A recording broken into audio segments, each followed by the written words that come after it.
How to cancel Netflix subscription.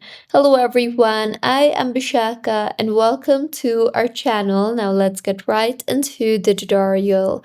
Firstly, go ahead and open your preferred browser and in the search bar search for netflix.com. Now go ahead and sign in to any of the profile, and once signed in, tap on your profile icon on the top right of your screen and then tap on the account option you see there.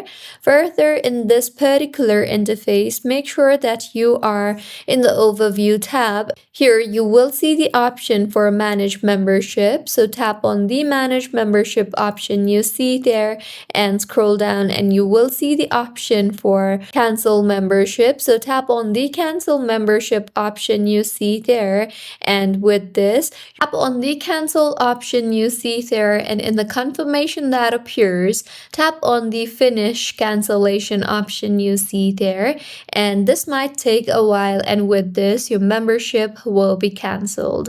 So this was about how you can cancel membership on Netflix. If you find this tutorial helpful, please like the video and do comment if you have any queries.